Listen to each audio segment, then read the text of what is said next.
নমস্কাৰ DY 365 দৃষ্টিপাত অনুষ্ঠানৰ সৈতে মই প্ৰাঞ্জিত শইকীয়া এটা মাহ পাৰ হল লকডাউনৰ অহা 3 মেত যে দেশত লকডাউন সম্পূৰ্ণৰূপে প্ৰত্যাহাৰ হ'ব তাৰ কোনো সম্ভাৱনা নাই কৰোনাৰ প্ৰতিষেধক বা ঔষধ নলোৱা পৰ্যন্ত সমগ্ৰ বিশ্বলৈ স্বাভাৱিক অৱস্থা ঘূৰি অহাৰ এই মুহূৰ্তত কোনো সম্ভাৱনা নাই এতিয়া কৰোনাক প্ৰতিৰোধ কৰিবলৈ লকডাউনৰো কোনো বিকল্প নোহোৱাৰ দৰে হৈছে কিন্তু কৰোনা আতংকৰ মাজতে এই লকডাউনে আমাৰ বাবে কঢ়িয়াই নিছে ভৱিষ্যতৰ বাবে বহু দুসময় কৰোনা হয়তো এটা সময়ত শেষ হ'ব ঔষধ ওলাব প্ৰতিষেধক ওলাব কিন্তু এই কৰোনাই যি ধৰণে আমাৰ অৰ্থনীতি আমাৰ কাঠামোটো বিধ্বস্ত কৰি পেলালে সেই বিধ্বস্ত কাঠামো আকৌ কেতিয়া পুনৰুজ্জীৱিত হ'ব এই পৰ্যায়লৈ আহিব নে নাহে সেয়া এই মুহূৰ্তত আটাইতকৈ ডাঙৰ প্ৰশ্ন কৰোনাই আমাৰ কিমান ক্ষতি কৰিলে অৰ্থনৈতিক ক্ষেত্ৰখনৰ আৰু তাৰ পৰা উদ্ধাৰ পোৱাৰ উপায় আমাৰ হাতত কি আছে কিমান দিন লাগিব কিমান দিন আমি সহিব লাগিব সেই কথাখিনি আমি আলোচনা কৰিম আজি দৃষ্টিপাতত এই বিষয়ে আলোচনা কৰিবলৈ আমাৰ সৈতে আছে বিশিষ্ট উদ্যোগী শ্যামকানু মহন্ত ডাঙৰীয়া আমাৰ সৈতে আছে বিশিষ্ট হোটেল ব্যৱসায়ী কৌশিক বৰুৱা ডাঙৰীয়া আমাৰ সৈতে আছে IIR Center for Industrial Extensionৰ মুৰব্বী ডক্টৰ শ্ৰীপন্না ভূঞা বৰুৱা আৰু আমাৰ সৈতে আছে অৰিজিত পুৰকাশ্য তেওঁজন বিশিষ্ট পৰ্যটন উদ্যোগী আপোনাক আটাইকে মই মোৰ শ্ব'লৈ স্বাগতম জনাইছো প্ৰথমতে মহন্ত ডাঙৰীয়া মই আপোনাৰ ওচৰলৈ আহিছো পোনপটীয়া প্ৰশ্ন এই কৰোনাই এই লকডাউনে আমাৰ কিমান ক্ষতি কৰিলে মই স্পেচিফিক জানিব বিচাৰিম অৰ্থনৈতিক ক্ষেত্ৰখনৰ কথা কাৰণ কৰোনা আহিল মই কৈছো যে কৰোনা আহিল কৰোনা এটা সময়ত শেষ হ'ব দৰব ওলাব প্ৰতিষেধক ওলাব কিন্তু এই কৰোনাই কেনেকৈ আমাক কুঙা কৰিলে অৰ্থনৈতিক ক্ষেত্ৰখনত প্ৰথমতে মই ক'ব খুজিছোঁ দেহা থাকিলে দেহা লাগিব প্ৰথম অৱস্থাত এই লকডাউনটো জাষ্টিফাইড এই লকডাউন এক্সটেনশ্যন আজিলৈকে যথেষ্ট জাষ্টিফাইড আৰু হয়তো আমি এটা লেভেলত চেইনটো ভাঙিবলৈ সক্ষম হ'লোঁ এটা সমীক্ষাত কোৱা হৈছে যদি লকডাউন নহ'লহেঁতেন হয়তো 1.5 লাখতকৈ বেছি ইমান দিনে মানুহ আক্ৰান্ত হ'লহেঁতেন চ' প্ৰথমতে সিদ্ধান্তটো আমি সন্মান কৰোঁ কিন্তু লগতে আমি ক'ব লাগিব মই অৰ্থনৈতিক যিহেতু লগত জড়িত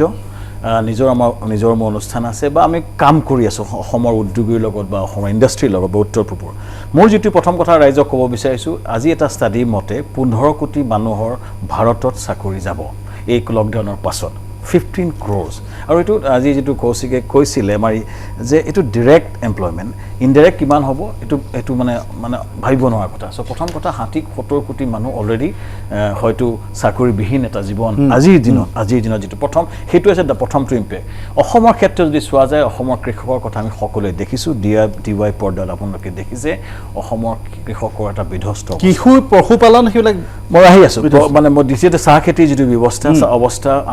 আমাৰটো ভোটৰ ওপৰত দানৰ পৰা দি আমাৰ গাহৰি উদ্যোগৰ ওপৰত গাহৰি আমাৰ পালকৰ ওপৰত এটা ডাঙৰ এটা পৰিলে আকৌ সোৱাইন এটা ফিগাৰ আহিলে চ' তাতো মৰিছে অসমৰ এটা বিভিন্ন ধৰণৰ স্মল এণ্টাৰপ্ৰেনাৰ্ছ যিবোৰ সৰু দোকানী বা ইলেক্ট্ৰিচিয়ান লগতে আমাৰ অৰিজিত পুৰকাশ্য তেখেতে এজন অসমৰ শ্ৰেষ্ঠতম টুৰ অপাৰেটৰ তেখেতৰ ৰেষ্টুৰেণ্ট আছে অসমৰ এজন টপ ৰেষ্টুৰেণ্ট চ' আমাৰ হোটেল উদ্যোগ ৰেষ্টুৰেণ্ট উদ্যোগ বিধ্বস্ত তাতকৈ ডাঙৰ কথা হৈছে আমাৰ কিছুমান গাড়ী লৈছিলে অসমীয়া ল'ৰাই চব অসমীয়াৰ খিলঞ্জীয়া লোৱা তেওঁলোকে গাড়ী লৈছিলে এখন মাৰুতি সুজুকি লৈছিলে 10,000 টকা EMI দিয়ে EMI কেনেকৈ দিব চাৰিওপিনৰ পৰা যদি প্ৰথম অৱস্থাটো মই চাব কৈছোঁ যে অসমত পৰ্যটন অৱস্থা বিধ্বস্ত হৈছে কৃষি অৱস্থা বিধ্বস্ত হৈছে অসমৰ সেৱাখণ্ড বিধ্বস্ত হৈছে ভাৰতবৰ্ষৰ কথা নকওঁৱেই অসমৰ ক্ষেত্ৰত যদি চাব খোজোঁ এই লকডাউনে এইটো অৱস্থা পালেহি চ' আজিৰ দিনত তাতকৈ ডাঙৰ প্ৰশ্নটো হৈছে ইয়াৰ পাছত কি প্ৰাঞ্জিত পিছত মই আৰু ডিটেইল কথা ক'ম মই খালি এইটো অসমৰ ৰাইজক মই অনুৰোধ জনাইছোঁ যে আমাৰ যিবোৰ পাৰ্মানেণ্ট চাকৰি আছে তেওঁলোকৰ কথা বেলেগ কিন্তু আপোনালোকে ভাবি চাওক খাটি খোৱা পাৰ্মানেণ্ট চাকৰি মানে চৰকাৰী খণ্ড চৰকাৰী খণ্ড মই এটা কথা ক'ব খুজিছোঁ মৰগীয়া বানাছটো ফ্ৰিজ কৰা হৈছে আৰু এই ভাগে যদি আৰু কণ্টিনিউ হয় আপুনি আচৰিত নাখাব চৰকাৰী খণ্ডৰ হয়তো চাকৰি কাট কৰিবলৈ বাধ্য হ'ব কাট নহয় চেলাৰী ডিডাকশ্যন কৰিবলৈ চৰকাৰ বাধ্য হ'ব পাৰে কাৰণ পইচাটো য'ৰ পৰা নাহে পইচা যিহেতু ইনকাম চ'ৰ্চ কি হ'ব অসমৰ বছৰি মান্থলি যিটো ইনকাম হয় এতিয়া অসমৰ ইনকাম 11 কোটিলে 10 কোটি মান হয় 150 কোটি মান ৰাজহৰ পৰা আনন্দ হয় চ' যেতিয়া ইনকামো নাই কেনেকৈ কৰিব এই অৱস্থাত মই দুটাই কথা ক'ব খুজিছোঁ যে অসমৰ ৰাইজে বুজি উঠক এটা ভয়ংকৰ অৱস্থা আমি এজনে আনজনক এটা সহায় কৰিবলৈ আগবাঢ়িব লাগিব আৰু আমি হয়তো পৰ্যালোচনা কৰিব অসমৰ মাননীয় মুখ্যমন্ত্ৰী ক'ব খুজিছোঁ যে এই সকলৰ কাৰণে আপোনালোকে ভাবক আৰু এটা প্ৰক্ৰিয়াৰ মাজেদি আমি তেওঁলোকক সহায় কৰিব আৰু ডিটেইল কম হয় বৰুৱা ডাঙৰীয়া কৌশিক বৰুৱানো মই আপোনাৰ ওচৰলৈ আহিছোঁ আপোনাৰ মতে কিমান ক্ষতি হ'ল আৰু কিমান ভয়াবহ এই পৰিস্থিতিটো আপোনালোকৰ বিশেষকৈ মই হোটেল উদ্যোগৰ সৈতে আপুনি জড়িত মই সেই খণ্ডটোৰ কথাই আপোনাৰ পৰা স্পেচিফিক জানিব বিচাৰিম মই আপোনাক এইটোৱে ক'ম যে আজি হোটেল ইণ্ডাষ্ট্ৰী অসমত যদি এটলিষ্ট গুৱাহাটী যদি চাই one of the biggest employers almost এটা যদি আপোনাৰ 20 চিটাৰ ৰেষ্টুৰেণ্ট এখন নহয় এটলিষ্ট মিনিমাম 10টা মানুহ এমপ্লয় কৰে আপুনি যদি ভাবে অলমষ্ট 2000 মান অৰ্গেনাইজ ছেক্টৰত আছে ৰেষ্টুৰেণ্টছ আৰু আনঅৰ্গেনাইজ ছেক্টৰটোত almost double of the number সেই মানুহবিলাকৰ একো নাই একো খাবলৈ নাই বিকজ এইবিলাক ৱৰ্কিং কেপিটেল যদি নাথাকে আপুনি কেনেকৈ চলাব পাৰিব এই চলাবই নোৱাৰে তো এইটো এটা চিটুৱেশ্যন ৱেৰ আমি এতিয়া উপায় একো নাই বিকজ আমি চাকৰিও কাটিব নোৱাৰোঁ কিন্তু পইচা ক'ৰ পৰা দিব বিকজ আমি কিমান দিনলৈ দিম আমি বেলেগ ইনোভেটিভ মানে জিমনাষ্টিক ফাইনেন্সিয়েল জিমনাষ্টিক্স কৰিব পাৰোঁ বাট কিমান দিনৰ কাৰণে কৰিব পাৰোঁ বিকজ যেতিয়ালৈকে আৰু এইবিলাক মানুহ আপোনাৰ আনস্কিল্ড ছেমি স্কিল্ড ৱৰ্কফ'ৰ্চ তেওঁলোকৰতো একো ডিগ্ৰী নাই একো হেৰি নাই কাৰণ তেওঁলোকে ক'ৰ পৰা আৰ্নিং কৰিব বেলেগ একো আৰ্নিং কৰাৰ উপায়ো নাই সেইকাৰণে আমি এটা খুব জলদি এটা উপায় ভাবিব লাগিব যদি লাগিলে লিমিটেড ৱে হওক বা যেনেকৈ হওক বিকজ আপুনি বেলেগ ডাঙৰ চিটিবিলাকত চাওক য'তবিলাক ৰেড জ'নো আছে পুনা বম্বে দিল্লী তাত ডেলিভাৰী চিষ্টেমছ আৰম্ভ হৈছে অলৰেডি কিন্তু আমাৰ তাত কৰা নাই বাট ঠিক আছে আমি ছাপৰ্ট কৰোঁ গভৰ্ণমেণ্টক এইটো বিকজ এইটো এটা চিটুৱেশ্যন আমি বিকজ অফ উইচ আমি কণ্ট্ৰল কৰিব পাৰিছোঁ most likely কিন্তু সেই we cannot continue like this we'll have to take if required প্ৰথমে লাহে limited steps ল'ব লাগিব সৰু steps ল'ব লাগিব baby steps ল'ব লাগিব but আমি ৰিষ্টাৰ্ট কৰিব লাগিব কৰবাৰ পৰা মই বাইদেউ আপোনাৰ ওচৰলৈ আহিছোঁ যে ক্ষুদ্ৰ আৰু মজলীয়া উদ্যোগ খণ্ড মানে অসমত বিগত কেইটামান বছৰত এই ছেক্টৰটো অলপ ঠন ধৰি উঠিছিল সেই ছেক্টৰটো কিমান হাৰ্ম হ'ল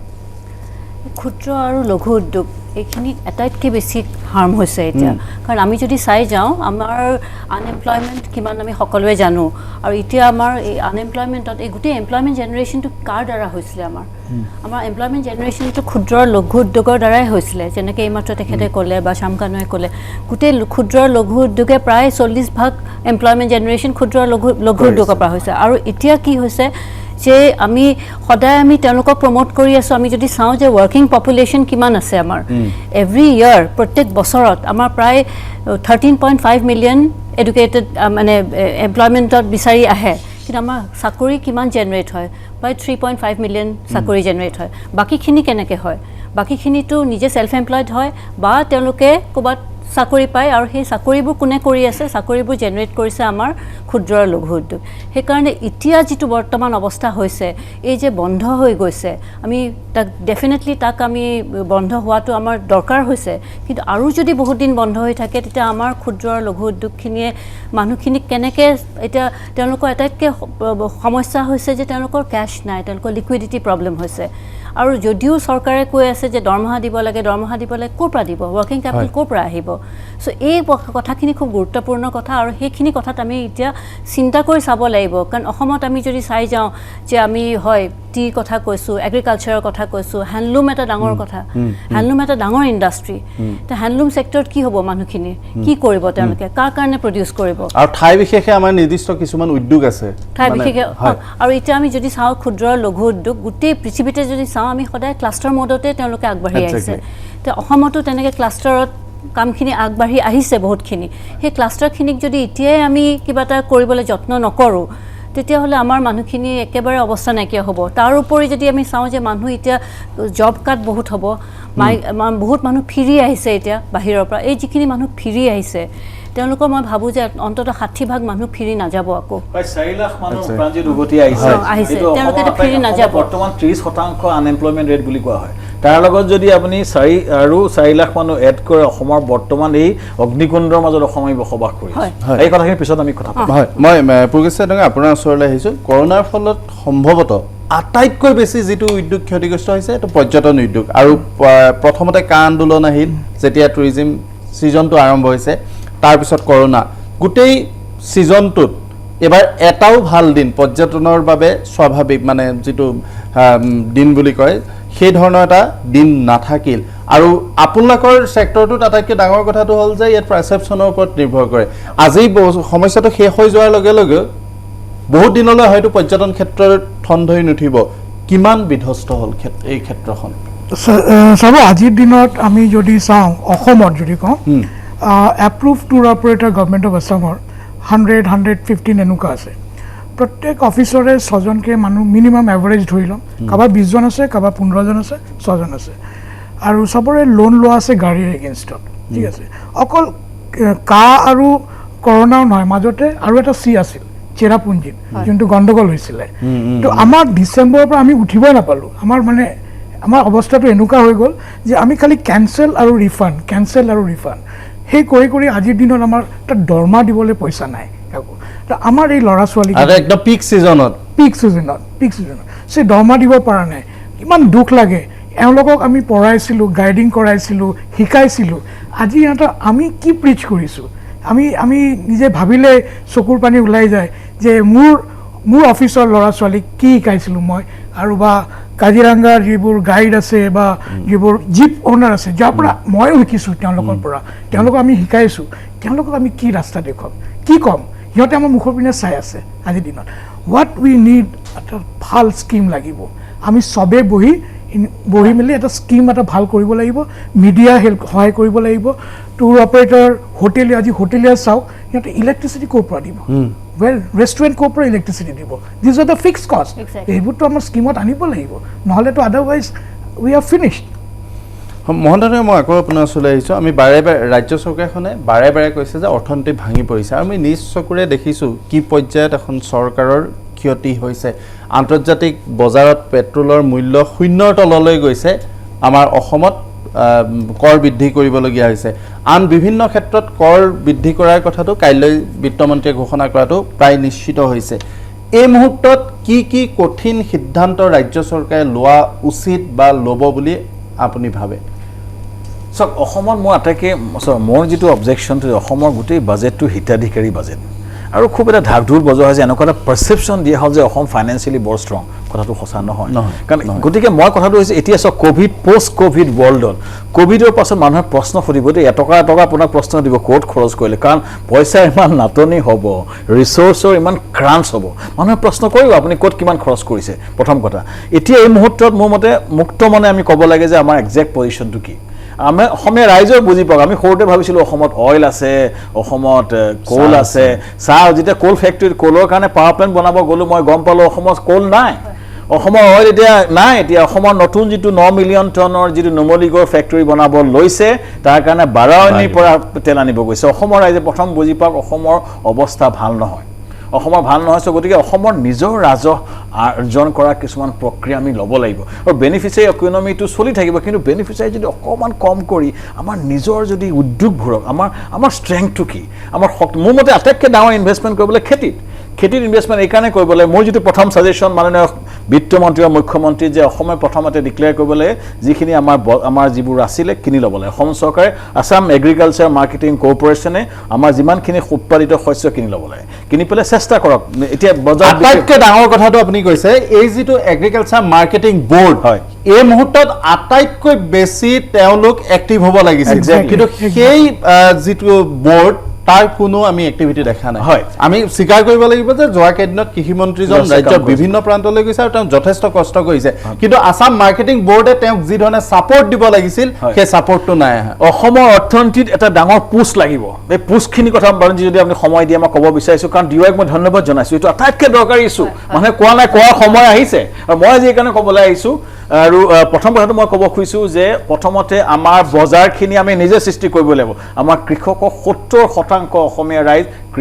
কৃষকৰ বজাৰটো যদি লৈ লোৱা হয় অট'মেটিক এটা ইকনমিক ক্ৰিয়েট হ'ব প্ৰথম এইখিনিতে মহন্ত ডাঙৰ মই এটা কথা সুধোঁ হয় এতিয়া যিখিনি মানুহে কৃষি কৰ্ম কৰিছিল যোৱা সময়খিনিত বিভিন্ন ধৰণে লোন লৈ হয় বা তেওঁলোকে নিজৰ যিটো প্ৰচলিত ধ্যান ধাৰণা তাৰ পৰা গৈ তেওঁলোকে কৃষি কৰ্মত নিয়োজিত হৈছিল শিক্ষিত বহুত যুৱক যুৱতী এতিয়া তেওঁলোকে যে এই ধৰণে কৃষি অৰ্থনীতিটো ভাঙি পৰিল এই ধৰণে যে লাখ টকা তেওঁলোকৰ লোকচান হ'ল এয়া দেখিছে আপোনালোকে কি ধৰণে মহক খুৱাই দিবলগীয়া হৈছে খাদ্য কৃষিজাত সামগ্ৰী তাৰ পিছত তেওঁলোক কি ধৰণে আগবাঢ়ি আহিব তেওঁলোকে এতিয়া চৰকাৰে কি ধৰণে এতিয়া আপুনি বিপদৰ মানুহ হেল্প কৰিব লাগে এইটো মুহূৰ্তত অসম চৰকাৰে আগবাঢ়ি সেইকাৰণে আমি অসম চৰকাৰৰ পৰা হেল্প বিচাৰোঁ এই বস্তুটো অসম চৰকাৰে হেল্প কৰিব পাৰে প্ৰথম কৃষকৰ বস্তু কৃষিজাত বদ্ৰ কিনি পেলাই বজাৰত বিকিব পৰা যায় কাৰণ আপুনি কিনিলে এতিয়া মাৰ্কেট আছে তামিলনাডুত মাৰ্কেট আছে ঝাৰখণ্ডত গোটেই ভাৰতখন আপোনাৰ মাৰ্কেট আৰু আটাইতকৈ ইণ্টাৰেষ্টিং কথা অসমত এইবাৰ প্ৰডাকশ্যন ডাবল হৈছে কৃষি প্ৰডাকশ্যন যোৱা 3 বছৰত ডাবল হৈছে অসমৰ কিন্তু খুব ভাল ভাল খবৰ মই দিব কৈছোঁ অসমৰ ইমানেই বেছি ফাৰ্টাইল লেণ্ড আৰু যিটো PM কিষাণ স্কিমৰ আণ্ডাৰত বহুত পইচা আহিলে নৰ্থ ইষ্টৰ কেইবাখনো ৰাজ্য অসমৰ কৃষিজাত উৎপাদন হৈছে গতিকে কৃষি মোৰ মতে এই সময়ত মাৰ্কেটটো আমাৰ নৰ্থ ইষ্টৰ বাহিৰত গৈ পেলাই আমি বিকো প্ৰথম কথা কোনে বিকিব চৰকাৰে বিকিব দ্বিতীয় পাৰ্টটো আহিলে আমাৰ টুৰিজিম উদ্যোগৰ আটাইতকৈ ডাঙৰ ক্ষতিগ্ৰস্ত টুৰিজিম উদ্যোগৰ কাৰণে এটা হেল্প আমি এটা হৈছে আমি অসম চৰকাৰৰ ওপৰত সকলো বুজা দিব খোজা নাই এইটো আমাৰ নিৰ্মলা সীতাৰামনে দিয়ক আমাৰ ভাৰত চৰকাৰ ফাইনেন্স মিনিষ্ট্ৰীয়ে দিয়ক এটা MSME কাৰণে প্ৰায় 50,000 কোটি টকাৰ এটা স্কিম হৈছে এই মুহূৰ্তত আমি লবি কৰিব লাগিছিল অসমৰ চিফ মিনিষ্টাৰৰ লগতে Arunachal chief minister Nagaland chief minister সকলো মিলি আমি ক'ব লাগিছিলে যে আমাৰ টুৰিজিম উদ্যোগ আৰু এটা কথা আমি মন কৰা নাই আমাৰ ফুড প্ৰচেছিঙৰ যিজন মিনিষ্টাৰ সেইজন আমাৰ নিজৰে অসমৰ ক্ষেত্ৰত এই আপাহতে ফুড প্ৰচেছিং মিনিষ্টাৰজনৰ যথেষ্ট কৰণীয় আছে এই ভাৱতে তোমাৰ অনুষ্ঠানৰ জৰিয়তে দিৱাইৰ জৰিয়তে মই ৰামেশ্বৰ তেলীকো অনুৰোধ জনাওঁ আমাৰ যিবোৰ ফুড প্ৰচেছিং ইণ্ডাষ্ট্ৰীক তেওঁলোকে হেল্প কৰক তেওঁলোকৰ প্ৰডাক্টবোৰ লৈ মাৰ্কেটিং কৰাৰ হেল্প কৰক দ্বিতীয়তে এগ্ৰি ফুড প্ৰচেছ বা টুৰিজিমৰ কথাটো মই ক'ব বিচাৰিছোঁ যিহেতু আটাইতকৈ দৰকাৰী বস্তু টুৰিজিম উদ্যোগৰ আটাইতকৈ প্ৰব্লেমটো হৈছে আমাৰ লোনটো হৈছে আমাৰ ল'ৰাসকলৰ চব অসমীয়া ল'ৰা ছোৱালী দেই তেওঁলোকৰ খিলঞ্জীয়া ল'ৰা ছোৱালী যিটো লোন লৈছে বিভিন্ন কামত লোন বা তেখেতৰ মেজৰ কষ্টটো কি চেলাৰী লোন এটা পৰ্চনৰ যদি 3-4 মাহৰ কাৰণে ছাপৰ্ট এটা দিব পৰা যায় তেওঁলোকক গোটেই জীৱন বৰ খুৱাব নালাগে কাৰণ এইটো এটা হৈছে ফ'ৰ্চ মেজৰ আগতে আশা নকৰা এটা কাম কৰি খাম বুলি আহিছিল এই মুহূৰ্তত 3-4 মাহৰ কাৰণে উইণ্ডো এটা দিব পাৰে নেকি ইণ্টাৰেষ্ট কষ্টটো ৰিম্বাৰ্ছ কৰিব পাৰে নেকি বা ইলেক্ট্ৰিচিটি ফিক্স কষ্টটো অসম চৰকাৰে এইটো কৰিব পাৰে APDCL ইলেক্ট্ৰিচিটি ফিক্স কষ্টটো ভেৰিয়েবল কষ্টটো পে' কৰক যিটো ফিক্স কষ্ট কাৰণ তেওঁলোকে যেতিয়া ইলেক্ট্ৰিচিটি ইউজে কৰা নাই ফিক্স কষ্টটো কিয় পে' কৰিব আৰু তৃতীয়তে মই ক'ব খুজিছোঁ এই চেলাৰী বা ৱৰ্কিং কেপিটেল কষ্টৰ 3 মাহৰ এটা যদি এটা পৰ্চন ভাৰত চৰকাৰ অসম চৰকাৰে বুলি কোৱা নাই মই অসম চৰকাৰৰ ফাইনেন্সিয়েল অৱস্থা ভাল নহয় আমি বেছি জোৰ দিব বিচৰা নাই এই কথাটো কিন্তু অসম চৰকাৰে ভাৰত চৰকাৰৰ লগত লবি কৰক আৰু মোৰ মতে দিব আৰু স্মল স্কেল ইণ্ডাষ্ট্ৰী অকল মই টুৰিজিম বুলি কোৱা নাই যিটো সুপৰ্ণাই কাম কৰি আছে যথেষ্ট ভালকৈ কাম কৰি আছে যিটো ক্ষুদ্ৰ উদ্যোগৰ যিবোৰ অসমীয়া ল'ৰা ছোৱালী আছে তেওঁলোকৰ কাৰণে এটা লোনৰ ইনষ্টলমেণ্টটো যদি ৰিইম্বাৰ্চমেণ্ট কৰা যায় মই গ্ৰাণ্ট দিবলৈ কোৱা নাই তেওঁলোকৰ যিটো লোন এমাউণ্ট যদি ৰিইম্বাৰ্চমেণ্ট কৰা যায় এইটো ডাঙৰ হেল্প হয় মই খুবেই ডাঙৰ বস্তু আহি গৈছে কাৰণ মানে আমি অকল সেইটোৱে চাব না অকল শ্যামকানুৱে খুব কাৰেক্ট কথাটোৱে ক'লে যে এগ্ৰিকালচাৰ ফুড প্ৰচেছিং আৰু নেক্সট আহিব আমাৰ যদি মহিলাখিনি কিহত লগত ইনভলভ হৈ আছে সেইখিনি হ'লে হেণ্ডলুম এণ্ড টেক্সটাইল আৰু হেণ্ডিক্ৰাফ্ট তো সেইখিনি মানুহক আমি কি কৰিম এতিয়া সেইটো এটা আমাৰ ষ্ট্ৰেটেজি হ'ব লাগে ইনফেক্ট মই ভাবোঁ যে অসম চৰকাৰে এইটোৱে কৰা উচিত যে কোনটো ছেক্টৰে কিমান কণ্ট্ৰিবিউট কৰি আছে অকণমান এনালাইচিছ কৰিব লাগে কোনটো ছেক্টৰে কি আৰু প্ৰত্যেকটা ছেক্টৰ ৱাইজ এটা বেলেগ বেলেগ বেইল আউট পেকেজ হ'ব লাগে আজি টুৰিজিমৰ কাৰণে এটা বেলেগ কিছুমান বস্তু কমন হ'ব কিন্তু কিছুমান স্পেচিফিকেলি কিছুমান যেনেকৈ আমি যদি হেণ্ডলুমৰ কৈ পেলাই মানুহখিনিক যদি চবকে লগাই দিওঁ যে মাছ এতিয়া সৰু সুৰাকৈ মাস্ক কৰিছে আৰু কি কৰিব পাৰে এটা খুব ভাল ছাজেশ্যন এগৰাকী এণ্টাৰপ্ৰিনাৰে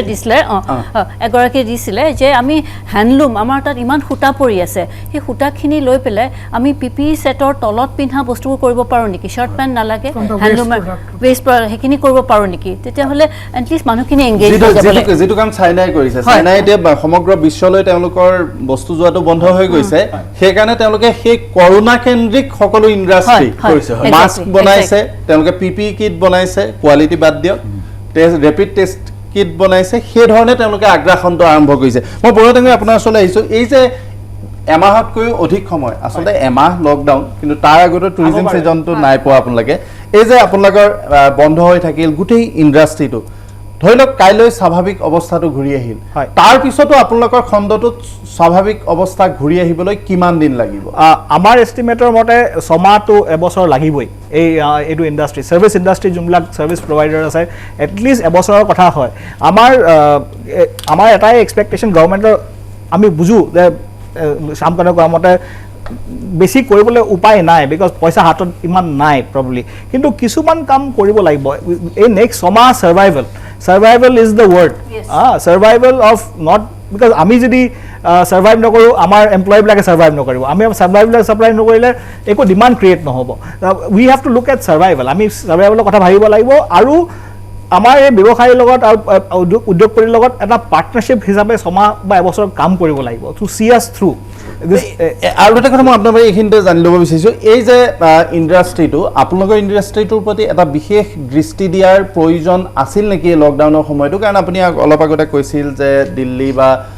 অন্য মহাৰাষ্ট্ৰ অন্য প্ৰান্তত হোম ডেলিভাৰী যিটো ছিষ্টেম লকডাউনৰ মাজত গোটেইখিনি নিষেধাজ্ঞা বাধা নিষেধ মানিও এই যদি হোম ডেলিভাৰী খাদ্যৰ ৰন্ধা খাদ্যৰ হোম ডেলিভাৰীয়ে এটা আপোনালোকক সকাহ দিব পাৰিলেহেঁতেন নেকি? অফক'ৰ্ছ পাৰিলেহেঁতেন, কিন্তু মই এইটো বুজো যে আমি বুজো যে হেল্থ টেষ্ট কৰিব লাগিব, ছেফটি ইজ ইম্পৰ্টেণ্ট, আৰু যোনটো সময়ত এইটো যেনেকৈ আহিছিলে কোনো প্লেন কৰিব নোৱাৰিলে, সেইটো আমি এগ্ৰী কৰিব সময় পোৱা নাই। আৰু অসম গভৰ্ণমেণ্টে চৰকাৰে যোনবিলাক কাম কৰিছে, we have to commend them for that, health wise safety wise. কিন্তু এট দ্য ছেইম টাইম এতিয়া অলপ আউটলুকটো চেঞ্জ হ'ব লাগিব, সেইটো সময়ত হ'ল। আৰু এতিয়া যদি আমি ৰেড জ'নত আমি হোম ডেলিভাৰী চিষ্টেম খোলা আছে, অসমত ডেফিনেটলি খুলিব পাৰে। অসমত আৰু যিহেতু আমাৰ সকলো বাট বন্ধ হৈ গ'ল, আন্তঃৰাজ্যিক সীমান্ত চিল হৈ গৈছে। হয় হয়, আপোনাক মই এটা কথা কওঁ যে আমি যোনবিলাক এণ্টাৰপ্ৰেনাৰ্ছ ৰেষ্টুৰেণ্ট, প্ৰথম ৰেষ্টুৰেণ্ট বুলি এটা বিজনেছ বুলি ইণ্ডাষ্ট্ৰি বুলি ৰেকগনাইজ নকৰে, যদিও আমি ইমান মানুহ এমপ্লয় কৰোঁ। কিন্তু এইটো সময়ত এটা আমি ভাবিব লাগিব যে এই ল'ৰা ছোৱালীকেইটাক কেনেকৈ আমি চাকৰি বচাব পাৰোঁ, তেওঁলোকৰ ঘৰ কেনেকৈ চলে, এই নেক্সট 6 মাহ এবছৰ তেওঁলোকৰ ঘৰ চলাব লাগে। যদিও ৰিডিউচ চেলাৰী হওক কিবা হওক যেনেকৈ হওক চাকৰি যাব নালাগে, ঘৰখন চলিব লাগে। আৰু আমি আমাৰ প্ৰফিটৰ একদম ফ'কাছ নাইয়ে এতিয়া। আমাৰ হ'ল যে কেনেকৈ আমি ভাতে খাই থাকোঁ, ভাড়াও দিব পাৰোঁ আৰু এই তাহাঁতৰ দৰমহাও দিব পাৰোঁ, সেইটোৱে আমাৰ আউটলুক। মই পুৰকেশ ডাঙৰীয়া পুনৰ আপোনাৰ ওচৰলৈ আহিছোঁ। এই পৰ্যটন ক্ষেত্ৰত বাকীবিলাক ছেক্টৰৰ কথা বাকীকেইজনে কৈছে, আপুনি সেই ছেক্টৰটোতে আপোনাৰ স্পেচিয়েলাইজেশ্যন আছে। পৰ্যটন ক্ষেত্ৰত এই মুহূৰ্তত আমাৰ কৰণীয় কি থাকিব আৰু কিমান সম্ভাৱনা আচলতে এই কৰোণাই শেষ কৰি দিলে, ইয়াৰ পৰা আমি আকৌ উদ্ধাৰ পাব পাৰিমনে? সেই সময়খিনিলৈ, সেই অৱস্থাটোলৈ ঘূৰি যাবলৈ আমাক কিমান দিন লাগিব আৰু কি কৰিব লাগিব? সম্ভাৱনাৰ ক্ষেত্ৰত মই ক'ম, আমাৰ এতিয়া দৰকাৰ টুৰিজিম মানে পেনেলছ, আমাৰ কিছুমান স্পেচিয়েল মানুহ বহি পেলাই panel like media, Shyam Kanu, আমি চবে মিলি 10-12জন 15জন মিলি উই নিড আ গুড পেনেলিষ্ট, যোনে আমি এডভাইচ কৰিম। তাৰ মাজত এজন আমাৰ ইয়াতে অসমত আমাৰ টুৰিজিম এডভাইজাৰ নাই, চব ষ্টেটৰ টুৰিজিম এডভাইজাৰ আছে। নাও আমি গভৰ্ণমেণ্টত আমাৰ আটাইতকৈ প্ৰস্পেক্ট থকা sector, so' we need a tourism adviser, যোনে আমাক ৰিপ্ৰেজেণ্ট কৰিব, আমাৰ লগত ডিছকাছ কৰি গভৰ্ণমেণ্টৰ লগত কথা পাতিব যে এই বস্তুবিলাক কৰণীয়। আজিৰ দিনত আমি নাজানো কেতিয়া হ'ব, it could be 6 months, it could be 1 year, বাট আমি আমাৰ প্লেনটো কৰি থাকিব লাগিব। নাও প্লেনৰ ভিতৰত দুটা বস্তু মই ক'ম, এটা হ'ল কি আমাৰ ইয়াতে উড়ান স্কিম আছে, যোনটো গভৰ্ণমেণ্ট অফ ইণ্ডিয়া। উড়ান স্কিমটো আজিলৈকে প্ৰপাৰলি নৰ্থ ইষ্টত ইমপ্লিমেণ্ট কৰা নাই, উৰে দেশ কা আম নাগৰিক যোনটো কয়, তো উড়ান স্কিমটো আনিব লাগিব। ছেকেণ্ড থিং হ'ল আমাৰ ইয়াতে যেতিয়া এয়াৰলাইন্স আৰম্ভ হ'ব, যেতিয়াই হওক মাজৰ চিট বিক্ৰী নহ'ব, চ' তেনেহ'লে আপোনাৰ টিকেটৰ দাম বাঢ়ি যাব। চ' আমাৰ কি লাগিব, আমাৰ উড়ান স্কিমৰ লগত লেণ্ডিং কষ্ট আৰু আদাৰ কষ্ট যিবোৰ আছে সেইবোৰ ছাবচিডাইজ কৰিব লাগিব, then only north east will revive. And thirdly is important that donor আমাৰ এটা আছে, development of north eastern region, ড'নাৰৰ লগত আমি বহি কাম কৰিব লাগিব। So' it has to be a team work, without team work we cannot survive, it will be very difficult for us. আজি মুখ্যমন্ত্ৰী সৰ্বানন্দ সোণোৱাল ডাঙৰীয়াই ৰাজ্যৰ একাংশ অৰ্থনীতিবিদৰ সৈতে এক বৈঠকত মিলিত হৈছিল আৰু সেই বৈঠকৰ পূৰ্বে বিত্তমন্ত্ৰী হিমন্ত বিশ্ব শৰ্মাই বৰ্তমানৰ ফাইনেন্সিয়েল চিটুৱেশ্যনটো কি, পজিশ্যনটো কি সেইটো ব্ৰিফ কৰিছিল। আৰু তাৰপিছত মুখ্যমন্ত্ৰীয়ে এটা 100 দিনৰ কৰ্মসূচী লোৱাৰ কথা ঘোষণা কৰিছে আৰু গোটেইটো এটা পেকেজ ছিষ্টেমত ৰিভাইভ কৰিবলৈ আগবঢ়াৰ কথা কৈছে। মই সৰ্বানন্দ সোণোৱালে এই বৈঠকৰ পিছত কি মন্তব্য কৰিলে সেয়া দৰ্শকসকলক দেখুৱাই ল'ব বিচাৰিছোঁ, তাৰপিছত আমি কথাখিনি পতাত সুবিধা হ'ব। বৰ্তমান অৰ্থনৈতিক অৱস্থাটোৰ লগত মোকাবিলা কৰিবৰ বাবে ৰাজ্য চৰকাৰক যিখিনি আজি তেখেতসকলে পৰামৰ্শ দিছে, মোৰ দৃঢ় বিশ্বাস যে অৰ্থনীতিবিদসকলৰ যি আন্তৰিক প্ৰচেষ্টা, যি তেখেতসকলৰ সদিচ্ছা আৰু ৰাজ্য চৰকাৰখনক তেখেতসকলে যি আন্তৰিকতাৰে সহযোগিতা আগবঢ়োৱাৰ বাবে আজি পৰামৰ্শ দিছে, তাৰ বাবে মই প্ৰতিগৰাকী অৰ্থনীতিবিদক বিশেষভাৱে কৃতজ্ঞতা জ্ঞাপন কৰিছোঁ। আৰু মোৰ দৃঢ় বিশ্বাস আমি অসম চৰকাৰৰ তৰফৰ পৰাও আৰম্ভণিতে আমাৰ ৰাজ্য চৰকাৰ বিত্তমন্ত্ৰী ডক্টৰ হিমন্ত বিশ্ব শৰ্মাই ৰাজ্যখনৰ বৰ্তমান অৰ্থনৈতিক অৱস্থাৰ সন্দৰ্ভত তথ্য সহকাৰে স্পষ্টভাৱে তেখেতসকলক অৱগত কৰিছে আৰু গোটেই কথাখিনি জনাৰ পাছত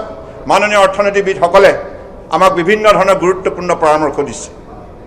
গতিকে মোৰ দৃঢ় বিশ্বাস যে আমি এনেধৰণে অসমৰ ৰাইজক আস্থাৰ বিশ্বাসত লৈ আগবাঢ়িব লাগিব আৰু আমি পাৰিম আমাৰ অৰ্থনৈতিক অৱস্থা আমি টনকিয়াল কৰিব পাৰিম আমি স্বাৱলম্বী হ'ব পাৰিম কাৰণ আমাৰ যুৱ শক্তিৰ মাজত সেইখিনি দৃঢ়তা সংকল্প আছে আমাৰ মানৱ সমাজত সেইখিনি সম্পদ আছে গতিকে আমাৰ যিখিনি মাটিত যি উৰ্বৰতা আছে প্ৰাকৃতিক উৰ্বৰতা নেচাৰেল ফাৰ্টিলিটি আমাৰ যিটো জলবায়ু গতিকে এই গোটেই বিষয়বিলাক আমি আগন্তুক দিনত আমাৰ উন্নয়নৰ ক্ষেত্ৰত আমি দৃঢ়তাৰে ইয়াক সৎব্যৱহাৰ কৰিব লাগিব যাতে উঠি অহা প্ৰজন্মক আমি মৰ্যাদা সহকাৰে কৰ্মসংস্থাপন দি আৰু এই মুহূৰ্তত 3,30,00,000 ৰাইজক যাতে আমি মৰ্যাদা সহকাৰে আগুৱাই নিব পাৰোঁ ইয়াৰ প্ৰতি লক্ষ্য ৰাখি ৰাজ্য চৰকাৰে আজি অৰ্থনীতিবিদসকলে আগবঢ়োৱা পৰামৰ্শবিলাকক গুৰুত্ব প্ৰদান কৰি তেখেতসকলৰ পৰামৰ্শ ভিত্তিত পৰিকল্পনা প্ৰস্তুত কৰি উইদিন এ টাইম ফ্ৰেম বিভিন্ন পৰ্যায়ত হ্ৰস্বম্যাদী আৰু দীৰ্ঘম্যাদী পৰিকল্পনা হাতত লৈ আগন্তুক দিনত ৰাজ্যখনক আগুৱাই নিব এয়া আছিল মুখ্যমন্ত্ৰী সৰ্বানন্দ সোণোৱালৰ মন্তব্য 100দিনীয়া কৰ্মসূচী ঘোষণাৰ তেওঁ ইংগিত দিছে উৎপাদন শক্তি বঢ়াই অৰ্থনৈতিক ভেটি গঢ়ি স্বাৱলম্বী হোৱাৰ কথা কৈছে আমি সোণোৱালৰ যি মন্তব্য সেই মন্তব্যৰ সন্দৰ্ভত এই অনুষ্ঠানৰ কথা পাতিম কিন্তু তাৰ পূৰ্বে মই দৃষ্টিপাতত ল'ব খুজিছোঁ এক চমু বিৰতি খনৰ বিৰতিৰ পিছত পুনৰ উভতি আহিছোঁ দৃষ্টিপাতৰ মাজলৈ আমি বিৰতিলৈ যোৱাৰ পূৰ্বে মুখ্যমন্ত্ৰী সৰ্বানন্দ সোণোৱালে তেওঁৰ চৰকাৰৰ যিখিনি পৰিকল্পনা সেই পৰিকল্পনাৰ সন্দৰ্ভত ৰাজ্যৰ একাংশ অৰ্থনীতিবিদৰ সৈতে আলোচনাৰ অন্তত এটা আভাস দিয়াৰ চেষ্টা কৰিছিল মই মহন্ত ডাঙৰীয়া মই আপোনাৰ ওচৰলৈ আহিছোঁ মুখ্যমন্ত্ৰীৰ সেই যিখিনি কথা খুব দীঘলকৈ তেওঁ কৈছিল আমি খুব সৰুকৈ তেওঁ মন্তব্যখিনি দেখুৱাইছোঁ তাৰ পৰা কি ইংগিত পোৱা গৈছে আৰু তাত কিমান সম্ভাৱনা লুকাই আছে এই যিটো পৰিস্থিতি আমি ইতিমধ্যে কথা পাতিলোঁ কি এক ভয়ংকৰ পৰিস্থিতিৰ আমি মুখামুখি হ'বলৈ গৈ আছোঁ কি দেখিলে চব মুখ্যমন্ত্ৰীৰ সদিচ্ছা আছে মই অলপতে মাননীয় মুখ্যমন্ত্ৰী লগ পাওঁতে মই এইখিনি কথা কিছুমান কৈছিলোঁ তেখেতক মই তেখেতৰ যথেষ্ট সদিচ্ছা দেখি তেখেতে যথেষ্ট কনচাৰ্ণ দেখুৱাইছিলে যে লাইভলিহুডক লৈ যথেষ্ট কনচাৰ্ণ তেখেতৰ আছে কনচাৰ্ণ আছে কিন্তু সেইটো ডেলিভাৰী ছিষ্টেমটোত অসমৰ দুৰ্বল অসমত মানে কিছুমান প্লেনিং এণ্ড এক্সিকিউশ্যনৰ মাজত এটা পাৰ্থক্য আছে অসমত মেন পাৱাৰ শ্বৰ্টেজ আছে অসমত শক্তিশালী কিছুমান কাম কৰিব পৰা মানুহৰ অভাৱ আছে প্ৰথম কথা কি কাম কৰা মানুহ চৰকাৰ মই কৈছোঁ কাম কৰা স্কিল ডেলিভাৰী কৰা মানুহ কম আছে অসম চৰকাৰে বুজিব লাগিব পলিটিকেল পাৰ্টিয়ে বুজিব লাগিব এতিয়া যে আজিকালি আগৰ ৰামো নাই অযোধ্যাও নাই আকৌ মই কৈছোঁ প্ৰত্যেকটো টকা ৰাইজে হিচাপ বিচাৰিব এতিয়া আৰম্ভ হৈছে মই ছ'চিয়েল মিডিয়াত দেখিছোঁ এক্ৰছ ইণ্ডিয়া এইটো হৈছে কাৰণ ইমানেই ৰিচোৰ্চ ক্ৰাঞ্চ হ'ব ইমানেই পইচাৰ নাটনি হ'ব একাউণ্টেবিলিটি বাঢ়িব ডেলিভাৰী মানুহে বিচাৰিব চ' মাননীয় মুখ্যমন্ত্ৰীৰ যিটো কমিটমেণ্ট আছে এইটো বিষয়ে তেখেতৰ লাইভলিহুডৰ ডাঙৰ কমিটমেণ্ট তেখেতৰ আছে কিন্তু তেখেতক এই সময়ত আমি সকলোৱে মিলি হেল্প কৰিব লাগিব প্ৰথম কথাটো মাননীয় মুখ্যমন্ত্ৰী ক'ব বিচাৰিছোঁ প্ৰাণজিৎ তোমাৰ প্লেটফৰ্মটো দিয়া ৰাইজে চাই আছে চ' মই ক'ব বিচাৰিছোঁ প্ৰথম কথা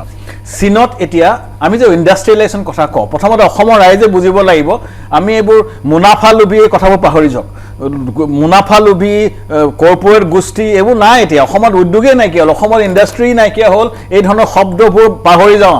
আমি ৰঙা দলিচা পাৰিব লাগিব উদ্যোগিক আমি ইণ্ডাষ্ট্ৰী জানিব লাগিব এই মুহূৰ্তত চীনৰ পৰা জাপানে যদি জাপানিজ ইনভেষ্টমেণ্ট চীনৰ পৰা যায় তেওঁলোকক পইচা দিছে ইউ.এছ.ও কৈছে যে ওলাই আহ চীনৰ পৰা ওলাই কাৰণ চীনৰ প্ৰতি সমগ্ৰ উদ্যোগবোৰ চীনত আছে আমাৰ এতিয়া মোবাইলটো চীনতে বনে আকৌ ইউ.এছ.ত আকৌ অসমলৈ আহি পাইছে সকলো ইনভেষ্টমেণ্ট চীনত আছিল সেইকাৰণে চীনৰ অৰ্থনীতি ইমান শক্তিশালী হৈ গ'ল তাত বহু ধৰণৰ উদ্যোগ আহিলে ভাৰতত উদ্যোগ কিয় নাহে অসমত আৰু কিয় নাহে মাটিৰ লেণ্ডৰ লৈ যিবোৰ ইছ্যু হয় বহুত দিন লাগে ৰেড টেপিজিম বহুত লাগে অসমত ডাঙৰ ইছ্যু হৈছে আমাৰ আন্দোলন ধৰ্ণা চান্দা এই তিনিটা বস্তু পাহৰি আমি যেনে তেনে কাৰণ এই মুহূৰ্তত আমি চাকৰি ক্ৰিয়েট কৰিব লাগিব ভৱিষ্যত প্ৰজন্মৰ কাৰণে মোৰ কাৰণে নহয় মোৰ সন্তানৰ কাৰণে আমি চাকৰি ক্ৰিয়েট কৰিব লাগিব প্ৰথম কথা চীনৰ পৰা যদি কিছুমান উদ্যোগ আহিব খোজে অসমলৈ কিয় আহিব নোৱাৰে অসমৰ মাটি উৰ্বল এটলিষ্ট এগ্ৰিকালচাৰ ফুড প্ৰচেছিং এই ধৰণৰ উদ্যোগ অসমলৈ আহিব পাৰে বা দক্ষিণ পূব এছিয়াৰ দুৱাৰদলি বুলি মাননীয় মুখ্যমন্ত্ৰীয়ে যিটো কথা কয় এইটো দক্ষিণ পূব দলীয় ইয়াতে বহি পেলাই আমি চাউথ ইষ্ট এছিয়া চীনৰ পৰা আনি ইনভেষ্টমেণ্ট আনিব পৰা যায় তাৰ কাৰণে কোনোবাই কষ্ট কৰিব লাগিব অসমৰ ইণ্ডাষ্ট্ৰী ছিষ্টেম অসমৰ ডিপাৰ্টমেণ্ট চৰকাৰে গৈ লাগিব অসমীয়া ৰাইজে সহযোগ কৰিব লাগিব এই চান্দা বলপূৰ্বক এইটো পাহৰি অসমত উদ্যোগ আনিবলৈ প্ৰথম কথা দ্বিতীয় কথাটো মই কৈছোঁ আকৌ কৈছোঁ যে আমাৰ আটাইতকৈ ডাঙৰ ছাপৰ্টটো অসম চৰকাৰে দিব লাগে খেতিয়কৰ বস্তুটো এগ্ৰিকালচাৰ প্ৰাঞ্জলে ঠিকেই কৈছে Assam agriculture marketing corporation AGMC বোৰ্ডৰ জৰিয়তে বস্তুখিনি কিনাৰ ব্যৱস্থা কৰিব লাগে তৃতীয়তে আমাৰ যিবোৰ সৰু সৰু উদ্যোগী আছে তেওঁলোকক অসম চৰকাৰ ষ্টাৰ্টআপ কৈ থাকে অসম মাননীয় মুখ্যমন্ত্ৰীয়ে কৈ থাকে ষ্টাৰ্টআপ উদ্যোগীসকলক অলপ ছাপৰ্ট কৰিব লাগে বিভিন্ন ধৰণৰ ছাপৰ্ট এইদিনৰ কাৰণে অসম চৰকাৰ এটা ফাণ্ড ক্ৰিয়েট কৰিব লাগে ফাণ্ড যদি ষ্টেটে নিজে নকৰে মানুহৰ পৰা বহুতে কণ্ট্ৰিবিউট কৰিব এটা কৰ্পাছ মই ক'ব খুজিছোঁ এটা কৰ্পাছ ক্ৰিয়েট কৰিব লাগে অসম চিফ মিনিষ্টাৰৰ আণ্ডাৰত এটা কৰ্পাছ এইটো ৰিলিফ ফাণ্ড নহয় এইটো এটা কৰ্পাছ ফৰ ইকনমিক ফাণ্ড তো ইকনমিক ফাণ্ড সৃষ্টি কৰিবলৈ মানুহে কণ্ট্ৰিবিউট কৰিব দেশ বিদেশত থকা অসমীয়া মানুহে কণ্ট্ৰিবিউট কৰিব এই কৰ্পাছ ফাণ্ডৰ পৰা আমাৰ দুখীয়া আমাৰ অসমীয়া ডেকা ল'ৰাক অলপ ছাপৰ্ট কৰিব লাগে পৰ্যটন উদ্যোগ ছাপৰ্ট কৰিব এই কৰ্পাছৰ জৰিয়তে ভাৰত চৰকাৰ MSME ফাণ্ড দুইটা মিলি আমি এটা ছাপৰ্ট মেকানিজম কৰিব লাগে তাৰ লগতে আটাইতকৈ ডাঙৰ কথা এখন বজাৰ সৃষ্টিত আমি জোৰ দিব লাগে অসম চৰকাৰে জোৰ দিব লাগে বজাৰ সৃষ্টি কৰাত আমাৰ এগ্ৰিকালচাৰ প্ৰডাক্টৰ কাৰণে আমাৰ যেনে দৰংগিৰি কলটো বজাৰ ফুড প্ৰচেছিং হ'ব পাৰে কলৰ আমি থাইলেণ্ডত কলটোকে অলপ মিক্সাৰ কৰি মিঠা কল বনাই দিয়ে চিপছ বনাই বিস্কুট বনাই অলপ বজাৰ সৃষ্টি কৰা যদি অসমে কাম কৰে অসমীয়া থলুৱা খেতিয়কে কাম কৰি অসমৰ অৰ্থনীতি এটা পৰিৱৰ্তন আনিব মই বৰুৱা ডাঙৰীয়া আপোনাৰ ওচৰলৈ আহিছোঁ এই যে ষ্টাৰ্টআপ কোম্পানীৰ যিটো কথা ক'লে শেহতীয়াভাৱে সাংঘাতিক ধৰণে উদ্যোগটো কোনেও গম পোৱা বহুতে হয়তো গম পোৱা নাছিল কিন্তু এটা ইণ্ডাষ্ট্ৰীৰ দিশলৈ গতি কৰি আছিল সেইটো আটাইতকৈ বেছি হাৰ্ম হ'ব এই পৰিস্থিতিটো কিয় কাৰণে আপুনি ষ্টাৰ্টআপ বুলি যোনবিলাক আমাৰ আৰম্ভ হৈছিলে বেছিভাগ একদম সৰু সৰু ল'ৰাই আৰম্ভ কৰিছিলে টেকন'চেভি ল'ৰা ধৰক REC NIT পৰা পাছ কৰা AEC পৰা পাছ কৰা শিক্ষিত ভাল আৰু যোনবিলাক ভাল চাকৰি এৰি পেলাই এইবিলাক আৰম্ভ কৰিছিলে তেওঁলোকক আমি এতিয়া at least for a short term এটা support system এটা create কৰিব লাগিব এইটো অলপ innovate কৰিব government procurement system বিলাক innovate কৰিব লাগিব at least for a short term যে বাহিৰৰ কোম্পানী পৰা বস্তু নলয় আমাৰ লোকেল ল'ৰাৰ পৰা যোনবিলাক কোম্পানী প্ৰভাইড কৰিব পাৰে সলিউশনছ ইণ্টাৰনেট সলিউশনছ সফটৱেৰ সলিউশনছ এইবিলাক আমি গভৰ্ণমেণ্টে বিকজ গভৰ্ণমেণ্টে এটা প্ৰথম ডাঙৰ স্পেণ্ডাৰ হ'ব লাগিব গভৰ্ণমেণ্টে স্পেণ্ডাৰ হ'লে এই কোম্পানীবিলাকক ছাপোৰ্ট কৰিব লাগিব ৱেদাৰ ইটছ আপোনাৰ ধৰক টেক্স বেনিফিট দিয়ক কেইদিনমানৰ কাৰণে বা প্ৰকিউৰমেণ্ট কৰক তেওঁলোকৰ পৰা বস্তু কিনক তেতিয়াহে আমাৰ এই ল'ৰাকেইটা ছাৰ্ভাইভ কৰিব ল'ৰা ছোৱালীকেইটাই বিকজ বহুত ইণ্ডাষ্ট্ৰী আৰম্ভ হৈছিলে গভৰ্ণমেণ্টে কৰিছিলে এটা ষ্টাৰ্টআপ আছাম এটা ক্ৰিয়েট কৰিছিলে এটা টেষ্ট হ'ব এইটো টেষ্ট আৰু এইটো ছাপৰ্টটো বহুত ইম্পৰ্টেণ্ট এই নেক্সট এবছৰ একদম ক্ৰিটিকেল যদি এই ছাপৰ্ট নাপায় এই এবছৰত আমাৰ এই ষ্টাৰ্টআপ গোটেই ইণ্ডাষ্ট্ৰীটো শেষ হ'ব আৰু মানুহৰ ভাৱ চিন্তাও বদলি যাব যে কেতিয়াও আমি ইনভেষ্ট নকৰোঁ এইটো বস্তুত হয় এই যে একে সময়তে আমি ষ্টাৰ্টআপৰ কথা পাতিলোঁ এই ক্ষুদ্ৰ মজলীয়া আৰু যিবিলাক সেই ধৰণৰ উদ্যোগ মাইক্ৰ' ইণ্ডাষ্ট্ৰী সেইবিলাকৰ ক্ষেত্ৰত এতিয়া কৰণীয় কি হ'ব লাগিব তেওঁলোকক প্ৰথম এতিয়া কি লাগে প্ৰথম হৈছে যে ক্ষুদ্ৰ আমি মজলীয়া বুলিব ক'লে অসমত ইমান মজলীয়া ইণ্ডাষ্ট্ৰী নাই ক্ষুদ্ৰ আৰু মাইক্ৰ' আৰু স্মলে আছে গোটেইখিনি সেইকাৰণে মজলীয়া নাই তেওঁলোকৰ কাৰণে প্ৰথমটো মই যিটো আগতেও কৈছিলোঁ এটাতো তেওঁলোকক ছেক্টৰ ৱাইজ এটা প্ৰথমতে অৰ্থনীতিবিদৰ লগত যেনেকৈ কথা পাতিছে তেনেকৈ উদ্যোগীসকলৰ লগতো গভৰ্ণমেণ্টে কথা পাতিব লাগে চিফ মিনিষ্টাৰে কথা পাতিব লাগে বুজিব লাগে যে প্ৰত্যেক ছেক্টৰত কি প্ৰব্লেম হৈছে সেইটো এটাইতকৈ ডাঙৰ প্ৰথম কথা তেওঁলোকৰ লগত কথা পাতিব লাগে আৰু ছেক্টৰ স্পেচিফিক আৰু এটা বস্তু চাব লাগে যে আমি ইমান দিনেতো বহুত বস্তু কৰি আছোঁ নহয় ইনভেষ্ট কৰি আছোঁ ইমানবোৰ ক্লাষ্টাৰৰ নামত হওক ইণ্ডাষ্ট্ৰীৰ নামত বিশেষকৈ ক্লাষ্টাৰৰ নামত হওক ইণ্ডাষ্ট্ৰিয়েল এৰিয়াৰ নামত হওক সেই বস্তুখিনিত আকৌ একেটা বস্তুৱে এটা পলিচি কৰি পেলাই কৰি দিলে হয়তো নহ'ব পাৰে কিছুমান বস্তু হোৱা নাই কিয় হোৱা নাই সেইটোও খুব দৰকাৰ হৈ গৈছে আৰু য'ত যোন পকেটত হৈছে সেই পকেটখিনিক আমি আৰু অলপ আগবঢ়াব পাৰোঁ নেকি চ' আৰু এটা বস্তু কৰিব পাৰোঁ যে বহুত সময়ত আমাৰ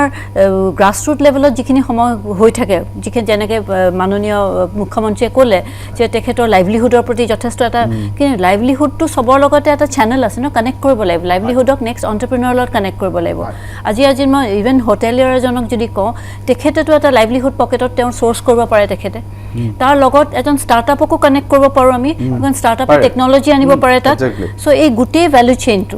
প্ৰত্যেকটাকে আমি ছেপাৰেটলি চাব নালাগে তেওঁলোকক সেই ভেলু চেইনটো আমি তেওঁলোকৰ লগত ক্ৰিয়েট কৰিব পাৰোঁ নেকি তেনেকৈ ছেক্টৰ ৱাইজ মানে ষ্টাৰ্টআপ এটা বেলেগ ইণ্ডাষ্ট্ৰী নহয় ষ্টাৰ্টআপে সলিউশ্যন জানিব আমাক সলিউশ্যন কেনেকৈ আনিব ইন'ভেশ্যন আৰু টেকন'লজি লৈ পেলাই তো এই গোটেইখিনি যদি আমি কওঁ যেনেকৈ আমি কৈ ষ্টাৰ্টআপ বুলি ক'লে IoT কথা কৈছোঁ টেকন'লজিৰ কথা কৈছোঁ এগ্ৰিকালচাৰত আমি IoT লৈ পেলাই চইল টেষ্টিং কৰাব নোৱাৰোঁ নেকি কানেক্ট কৰিব নোৱাৰোঁ নেকি এই ধৰণৰ ইন'ভেটিভ এতিয়া চব বস্তু অলপ ডিছৰাপটিভ হেৰিৰে চাব লাগিব ইনোভেশ্যনটো খুব দৰকাৰ হ'ব সো এই বস্তুটোত আমি চাব গোটেই মানে খুব বেছি দৰকাৰ হৈ গৈছে অলপমান মানে ৰিয়েলিষ্টিকেলি বস্তু বুজাটো দৰকাৰ হৈ গৈছে আদাৰৱাইজ আমাৰ কিন্তু মানে ইকনমি মই নাভাবোঁ যে মানে এনেই যদি কিছুমান পলিচি ল'লোঁ আমাৰ এটা মই ইয়াতে আজি কৈছোঁ যে বেছিভাগ সময়তে আমাৰ যিবোৰ পলিচি লেভেল ডিচিশ্যনছ হয় ঠিক মই ৰিয়েলিটিৰ লগত টাচ লৈ পেলাই নলয় বহুতে ভাবে যে বাহিৰৰ কনচালটেণ্টৰ যে নানিলে যিখিনি মানুহে কাম কৰি আছে যিখিনি ৰিয়েলিটিৰ লগত জানে তেওঁলোকৰ এডভাইচ লোৱাতকৈ আমি বাহিৰৰ কনচালটেণ্ট will not solve মানে এটা সলভ নহয় যেনেকৈ স্কিলিঙৰ এটা অলপ অকল ছিংগাপুৰৰ স্কিলিং এটা আনি পেলাই স্কিলিং কৰি দিলেই সলভ নহ'ব কিন্তু বিউটি এণ্ড ৱেলনেছ এইটো এটা মই ক'ব বিচাৰিছোঁ বিউটি এণ্ড ৱেলনেছ এটা ডাঙৰ ইণ্ডাষ্ট্ৰী এতিয়া বিউটিচিয়ান যদি আমি চাওঁ গোটেই অসমত আমাৰ কিমান বিউটি পাৰ্লাৰ আছে প্ৰায় আপুনি আচৰিত হ'ব যে কিমান 700তকৈ বেছি পাৰ্লাৰ 25,000 পাৰ্লাৰ আছে অসমতে 700খন পাৰ্লাৰ আছে ছোৱালীয়ে কিন্তু বা ল'ৰাই নিজে কাম কৰি খাই আছে এতিয়া প্ৰত্যেকখন পাৰ্লাৰত আপোনাৰ এটলিষ্ট 4টা এমপ্লয়ী আছে সেই গোটেই মানুহখিনি কি হ'ব তো এটা বিউটি বুলি এটা বেলেগে চাব লাগিব বিউটি টুৰিজম এটা বেলেগে চাব লাগিব প্ৰায় তাৰপিছত আমি ট্ৰেইনিং দি আছোঁ মানুহখিনিক 1 লাখ মান মহিলা বেছিভাগ মহিলাই ট্ৰেইনড হৈ আছে বিউটিচিয়ান যোনে গাঁৱে ভূঞে কাম কৰিছে তেওঁলোকৰ কি হ'ব ন' আৰ্নিং মই এটা কথা ক'ব বিচাৰোঁ এই এডভান্টেজ আছাম হওঁতে বাহিৰৰ পৰা যোনবিলাক উদ্যোগপতি আছিলে তেওঁলোকক এজন অফিচাৰ এছাইন কৰা গৈছিলে যে যি ক্লিয়াৰেঞ্চেছ লাগে যি ইনপুটছ লাগে এজন বিষয়া গোটেই হেল্প কৰি দিব বিকজ ৰেট টেপিজনটো কাট কৰিব লাগে চ' দ্য ইনভেষ্টমেণ্টছ কাপ সেই তেনেকুৱা এটা ফেচিলিটি আমাৰ লোকেল এণ্টাৰপ্ৰেনিয়ৰক দিয়ে আই থিংক বহুত ডাঙৰ এফেক্ট এটা হ'ব মানে আটাইতকৈ ডাঙৰ কথাটো আপুনি কৈছে অসমত চব হয় আঁচনি হয় পৰিকল্পনা হয় কিন্তু শেহত সেই ৰেড টেপডাল ৰঙা ফিটাডাল একেই থাকে সেইডাল কেতিয়াও নতৰে মই প্ৰকৃততে আপোনাৰ ওচৰলৈ আহিছোঁ এই যে টুৰিজিমৰ আপুনি কৈছে হাজাৰ হাজাৰ মানুহ হাজাৰ হাজাৰ পৰিয়াল তাত ইনভলভ হৈ আছে তেওঁলোক টাইম বিং কিবা বেলেগ ছেক্টৰলৈ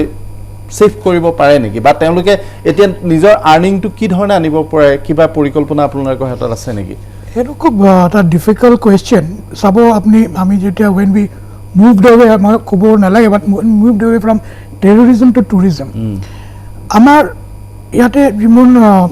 জীপ ড্ৰাইভাৰ্ছ আছে কাজিৰঙা বা মানস বা পবিতৰা বা বাৰ্ড ৱাচাৰ্ছ আছে বা বাৰ্ড গাইডিং আছে বা বাকীবিলাক যিমান মানুহবিলাক মানে জড়িত আমাৰ টুৰিজমৰ লগত আমাৰ টুৰিষ্টবিলাক আহি পেলাই কয় যে you people are in a gold mine it's a gold mine আজি যদি আমাক আকৌ গভৰ্ণমেণ্টৰ ফালৰ পৰা কিবা স্কিম পাওঁ বা আমি এটা কোলেট্ৰেল ফ্ৰী এটা এই পাওঁ অকণমান লং টাৰ্ম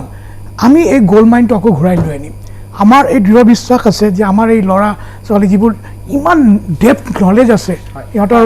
বাৰ্ডিঙৰ ওপৰত বাটাৰফ্লাইজৰ ওপৰত বাকী নেচাৰেল এইটোৰ যি আছে ন গোটেইখিনি আমাৰ গোটেই অসম আৰু নৰ্থ ইষ্টত সেই গ'ল্ড মাইনটো আমি আকৌ ঘূৰাই আনিব পাৰিম খালি আমাৰ গভৰ্ণমেণ্টৰ সহায় লাগিব সেই সহায়টো কেনেকুৱা হয় এইটো আমি ফিডবেক দি ল'ব কৈছোঁ যে মই কিন্তু মই এইকেইদিনত অহা 3 মাহলৈকে অসমলৈ টুৰিষ্ট নাহে বা অসমলৈ টুৰিষ্ট নাহে আমি হয়তো এই ছিজনটো মেঘালয় অসম নিজে ঘূৰি থাকিব লাগিব ইণ্টাৰ নৰ্থ ইষ্ট এটা টুৰিজিম আমি কৰিব লাগিব আৰু হোটেলবোৰে অলপ ইনচেণ্টিভ দিব লাগিব ৰেষ্টুৰেণ্টৰ ইনচেণ্টিভ দিব লাগিব কাৰণ কমাব লাগিব আৰু GST কমাব লাগিব চৰকাৰে GST কমক প্ৰথম কথা চৰকাৰে GST মানে দেশৰ ভিতৰতে আটাইতকৈ এক্সপেঞ্চিভ বুলি কয় নৰ্থ ইষ্ট ৰাইজক জনাব কৈছোঁ এতিয়া মানুহে টকা পইচা চুবলৈ ভয় খাব আপুনি এগ্ৰিকালচাৰত চাব এতিয়া আগতে আমি ধৰক 4 লাখ টকা দি মাল আনিলোঁ এতিয়া আনিবলৈ ভয় খাব পইচা চুবলৈ কাৰণ পইচাত কৰোণা কেৰিয়াৰ বুলি সন্দেহ কৰা হ'ব আপুনি চাব গুৰগাঁৱত কি কৰিছে মোবাইলত আপুনি এনেকৈ দিয়া মাত্ৰকে আপুনি মেনুটো পাই যায় মেনুটো আপুনি এনেকৈ দিয়া কি এইটো খাব খুজিছে লগে লগে তালৈ যাব আপুনি টাচ নকৰাকৈ অনলাইন গুগল পে' বা পে'ত আপুনি পে' কৰি দিলে এতিয়া গোটেই পে'মেণ্ট ৰাইজক মই এইটোৱে জনাইছোঁ যে চব পে'মেণ্ট যিটো মোদীয়ে ডিমনিটাইজেশ্যন কৰিব নোৱাৰিলে এই কৰোণাই কৰিলে এতিয়া গোটেই ইণ্টাৰনেট ট্ৰেঞ্জেকশ্যন বেছি হ'ব আৰু এটা আটাইতকৈ ভাল কথাটো হ'ল যে এই এমাহৰ লকডাউনে মানুহক অতি বেছি টেকন'চেভি কৰি পেলালে যিজন মানুহে নেটফ্লিক্স বা প্ৰাইম ভিডিঅ' কি নাজানিছিল সো তেওঁলোকে এতিয়া এইবিলাক সকলো পেমেণ্ট এতিয়া অনলাইন হোৱা বেছিভাগ পেমেণ্ট প্ৰথম হৈছে আমাৰ কৃষি উদ্যোগে কৃষকে বুজিব লাগিব প্ৰত্যেকৰ এটা বেংক একাউণ্ট লাগিব কাৰণ ইয়াৰ পৰা যেতিয়া মাল ল'ব তেওঁ অনলাইন এবাৰ পে' কৰিব গুগল পে'ত একাউণ্ট থাকিব লাগিব হাতত গৈ 25,000 টকা নিদিয়েগৈ 25,000 গণি নাথাকে প্ৰথমত ৰেষ্টুৰেণ্টে বুজিব লাগিব যে মেনুখন অনলাইন হ'ব লাগিব পে'মেণ্ট অনলাইন হ'ব দ্বিতীয় আমি উদ্যোগীসকলৰ এই লগত পৰিৱৰ্তিত সময়ৰ লগত সলনি হ'ব লাগিব আৰু এটা কথা মই টুৰিজিমৰ কথা ক'ব খুজিছোঁ ক'ভিড অসমত কমিব নৰ্থ ইষ্টতো খুব কমত হ'ব লাগে যেতিয়া এতিয়া আগতে ভাৰতীয় পৰ্যটক ক'ত যায় ইউৰোপত যায় নাইবা US-ত যায় এতিয়া 2-3 বছৰ US ইউৰোপ কোনো নাযায় তেওঁলোকে যেতিয়া হায়দৰাবাদ বেংগলোৰ দিল্লী টুৰিষ্টে হয়তো অসমলৈ আহিব অহা এবছৰ পিছত আহিব আমি হয়তো এই বিপদে সংকটে হয়তো কিবা ডাঙৰ এটা অপৰচুনিটি আনি দিব পাৰে তাৰ কাৰণে আমি প্ৰথম কথাটো মই এইটোৱে ক'ব খুজিছোঁ যে আমি ৰেডি হ'ব লাগিব আমাৰ নিজৰ এডভান্টেজ আহিব পাৰে মই এইটো ক'ব খুজিছোঁ তাৰ কাৰণে মই মোৰ বন্ধুসকলক জনাব খুজিছোঁ যে আমি অনলাইন ট্ৰানজেকশ্যন যিমান পাৰে সকলোৱে ঘৰে ঘৰে মানে হোমষ্টেটো লাগিলে আমাৰ মোবাইল চাৰ্জিং কি বুলি কয় এইটো ক্ৰেডিট কাৰ্ড চাৰ্জিং মেচিন থাকিব ক্ৰেডিট কাৰ্ড চুৱাইপিং মেচিন আৰু সকলোৱে যাতে অনলাইন ট্ৰানজেক্ট কৰিব পাৰে আৰু মানুহক এটা অভিজ্ঞতা দিব পাৰে যে অসমৰ অভিজ্ঞতা কি হ'ল আমাৰ নদীৰ অভিজ্ঞতা সংস্কৃতিৰ অভিজ্ঞতা বৰাবৰণীয়া সংস্কৃতি আমাৰ কালচাৰৰ অভিজ্ঞতা এই এক্সপিৰিয়েঞ্চটো দিলে মোৰ কিন্তু আজি যদি মই ক'ব বিচাৰোঁ ভাৰতৰ ডমেষ্টিক টুৰিষ্ট মই খুব আমি অৰিজিৎ দা আমি মিলি all India domestic tour operator এছ'চিয়েশ্যনৰ লগত কাম কৰি আছোঁ আমি গম পাওঁ যে অসমত মেক্সিমাম টুৰিষ্ট আহিব পাৰে হায়দৰাবাদ বেংগলোৰ দিল্লী আমেৰিকাৰ পৰা নাহিলেও হ'ব এইখিনি টুৰিষ্টে আমাৰ পৰ্যটন এটা কথা কিন্তু ক'ব লাগিব যে এই এমাহৰ লকডাউনে আমাৰ পৰ্যটন ক্ষেত্ৰত যি ধৰণে ধ্বংস কৰিলে বহু সম্ভাৱনাও আনি দিলে কাৰণ এই যে যি ধৰণে গ্ৰীনাৰী আহিল যি ধৰণে জীৱ জন্তুবিলাকে প্ৰাণ পালে সেইটো কেপিটেলাইজ মানুহ আহিব চাবলৈ মানুহ আহিব মানুহক এতিয়া একো নালাগে জাষ্ট মানুহবোৰক আমাৰ জেগাখন ধুনীয়াকৈ ৰাখিবলৈ আশা কৰোঁ আৰু যাতে কৰোণাৰ এফেক্ট অসমত কম থাকে তো মানুহ আহিব বিশেষকৈ কৰোণা কম বুলি ডাঙৰ এট্ৰেকশ্যন হ'ব পাৰে অসম উত্তৰ পূব জোনটোত কৰোণাৰ সংখ্যা কম যদি আমি ৰাখিব পাৰোঁ অসমত পৰ্যটনৰ ডাঙৰ ইম্পেক্ট হ'ব যদি আমি পাৰোঁ আৰু এটা বস্তু ভাবিব পাৰি যেনেকৈ এগ্ৰি টুৰিজিম চেৰিকালচাৰ টুৰিজিম চ' এই ইন'ভেট কৰিব পাৰোঁ বহুত ধৰণৰ আৰু মেডিচিনেল প্লাণ্ট সেইটো এটা আমাৰ একদম এটা ট্ৰেজাৰ আমি সদায় উত্তৰাখণ্ডে কিমান ডেভেলপ কৰিছে তো সেই ধৰণৰ আমি উদ্যোগবোৰ সৰু সৰুকৈ কৰিব পাৰোঁ এইটো যিটো শ্যামকানু মহন্তই কৈছিল আগতে ইউৰোপ আমেৰিকা ডাঙৰ সপোন দেখে এতিয়া সৰু সপোন দেখিব যেতিয়া মানুহে বিচাৰিব আমি সৰু সপোনটো দেখুৱাব পাৰিব লাগিব সেইটোৱে আটাইতকৈ ডাঙৰ কথা এই মুহূৰ্তত মই এটা বিৰতি ল'ব বিচাৰিম আৰু বিৰতিৰ পিছত আমি ইমানখিনিলৈকে বহুখিনি আমি নেগেটিভ কথাও পাতিলোঁ কি ধৰণে ধ্বংস কৰিলে কি ধৰণে আমি বিপদৰ মুখত পৰিছোঁ কি ধৰণে অৰ্থনীতি ভাঙি পৰিছে বিৰতিৰ পিছত আমি পাতিম পজিটিভ কথা এই কৰোণাই এই সময়খিনিয়ে আমাক বহু কথা শিকালে কাৰণ লকডাউনত থকাৰ সময়ত আমি পৰিয়ালটোৰ সৈতে একাত্ম হ'ব পাৰিলোঁ বহুতৰ পৰিয়ালৰ বান্ধোন নাইকিয়া হৈ গৈছিল সেই একেধৰণে মই কৈছোঁ যে প্ৰকৃতি নিৰ্মল হৈ উঠিছে বহু ক্ষেত্ৰলৈ এই লকডাউনে কিন্তু সম্ভাৱনাও কঢ়িয়াই আনিছে আমি সম্ভাৱনাৰ কথা পাতিম দৃষ্টিপাতত লৈছোঁ এটা বিৰতি খন্তেক বিৰতিৰ পিছত পুনৰ উভতি আহিছোঁ দৃষ্টিপাতৰ মাজলৈ বৰুৱা ডাঙৰীয়া মই আপোনাৰ ওচৰলৈ গৈছোঁ আমি ইমান দেৰিয়ে কথা পাতিলোঁ কি ধৰণে আমি ধ্বংসৰ মুখলৈ গৈ আছোঁ কি ধৰণে আমাৰ অৰ্থনীতিটো বিধ্বস্ত কৰি পেলালে আৰু কি কি উপায় আছে এতিয়া আমি পাতিব বিচাৰিছোঁ এইখিনি এই পৰিস্থিতি পৰিৱেশে আমাক কি কি সম্ভাৱনা দিলে আপোনাৰ ক্ষেত্ৰটোলৈ বা পৰ্যটন ক্ষেত্ৰটোলৈ কি কি ইতিবাচক ফল আহিব বুলি আপুনি ভাবে এটা ডাঙৰ কথা হ'ল যে মানুহে টেকন'লজি খুব একচেপ্ট কৰিব শিকিলে আৰু টেকন'লজি একচেপ্ট কৰাৰ লগে লগে বহুত পচিবিলিটিজ ওলাই আহে আজি এতিয়া নৰ্মেল মানুহ এজনে টেকন'লজি নহ'লে নোৱাৰিব সেইটো তেওঁলোকে বুজিছে আৰু ধৰক যোনে বিজনেছো কৰে আগতে দোকান আছিলে বজাৰত এতিয়া কিন্তু গম পাইছে খালি বজাৰৰ দোকানখন হ'লে নহ'ব আমি ইণ্টাৰনেটত এখন দোকান লাগিব সেই ৰিয়েলাইজেশ্যন হেজ হেপেন সেইটো এই এমাহত কিন্তু যিমান আমাৰ 2 বছৰ লাগিলেহেঁতেন বা 3 বছৰ লাগিলে এমাহত এইটো কিন্তু এই মুভমেণ্টটো হৈ গ'ল এই ডাঙৰ এটা মুভমেণ্ট আমাৰ দেশৰ এটা কথা ঠিক কিন্তু বহুত ল'ৰা ছোৱালীয়ে ঘৰৰ ভিতৰত মাক দেউতাকৰ গালিও খাবলগীয়া হৈছে এইকাৰণে গালি খাবলগীয়া হৈছিলে ইমান দিনে প্ৰতিটো বস্তু ই কমাৰ্চ হয় মানে বাহিৰৰ বিভিন্ন শ্বপিং অনলাইন শ্বপিং কৰি গৈছিলে কিন্তু সেহত দেখিলে লকডাউনৰ সময়ত কিন্তু আলি কেকুৰি যিখন দোকান আছিল যিখনত দেউতাক গৈছিল ল'ৰা ছোৱালী যোৱা নাছিল সেই দোকানখনেহে কিন্তু বচালে আৰু মই এটা কথা সেই যিসকল মানুহ যিসকলে বিভিন্ন ঠাইৰ পৰা আনি এই যে যোগানৰ গোটেই বস্তুটো তেওঁলোকে এই ধৰণে বাহাল ৰাখিলে সেইসকল মানুহৰ হয়তো কোনো নাম লোৱা নাই আমি স্পেচিফিক তেওঁলোকক ধন্যবাদ দিব লাগিব তেওঁলোকে মানুহক একদম খাবলৈ নোপোৱাকৈ নাৰাখিলে টান হৈছে নাটনি হৈছে কিন্তু ভোক সেই ধৰণে থাকিবলৈ দিয়া নাই মই এতিয়া প্ৰগ্ৰেছ ডাঙা আপোনাৰ ওচৰলৈ আহিছোঁ আপোনাৰ খণ্ডটোলৈ কি কি ইতিবাচক পৰিৱৰ্তন আহিব বুলি পজিটিভ চেঞ্জ আহিব বুলি আপুনি আশাবাদী মই কৈছোঁৱেই যে পৃথিৱীখন যিমান সেউজীয়া আছিল তাতকৈ বহু বেছি সেউজীয়া হ'ল ব্ৰহ্মপুত্ৰৰ পানী আগতকৈ বহু বেছি নিৰ্মল হৈ গ'ল দিখৌৰ পানী নিৰ্মল হৈ গ'ল সেইবিলাকক কি ধৰণে কেপিটেলাইজ কৰিব পৰা যাব চাওক এটা কথা কওঁ যে আমাৰ আজি মই গুৱাহাটীৰ ৰাস্তাটোত যেতিয়া গৈছিলোঁ প্ৰেছ ক্লাবলৈ গৈছিলোঁ দিনৰ ভাগত তেতিয়া যাওঁতে দেখিছোঁ এটা মুহূৰ্তত এনেকুৱা লাগিছে এই ভঙাগড় ফ্লাইঅভাৰৰ ওপৰত যিটো ফুলনিখন যে আছে সৰুকৈ ফুল ৰুইছিল সেইটো ভাবিব নোৱাৰে এখন গুৱাহাটী GS ৰোডৰ কাষৰ ফুলনি ইমান লহপহীয়াকৈ হৈ আহিছে আৰু ৰাস্তাবিলাক ইমান সুন্দৰ হৈ গৈছে আপুনি পশ্চিমৰ কোনোবা দেশতে আছে নে গুৱাহাটীতে আছে ধৰিব নোৱাৰে চিম্পল কথা কওঁ আমাৰ এনেই গোটেই ইণ্ডিয়াত বাটাৰফ্লাই যদি আছে 1500 বাটাৰফ্লাইজ নৰ্থ ইষ্টত 50% অফ বাটাৰফ্লাইজ আছে আৰু এতিয়া ভেৰি ৰিচেণ্টলি এই লকডাউনৰ সময়ত এই কথা পাতি আছিল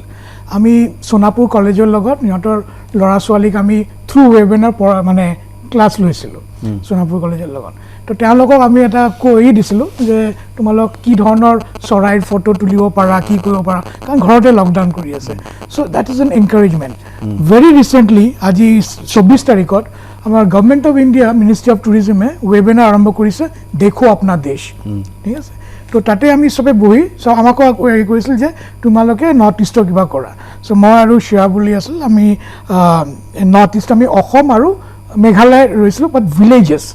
আমাৰ টপিকটো আছে আমি কাজিৰঙা লোৱা নাই আমি বেলেগ লোৱা নাই ভিলেজেছ আমি ক'ত লৈছোঁ নলবাৰীত য'ত জাপি বনায় আমি ক'ত লৈছোঁ সৰ্থেবাৰীত য'ত আমাৰ বেল মেটেল আপুনি বিশ্বাস নকৰিব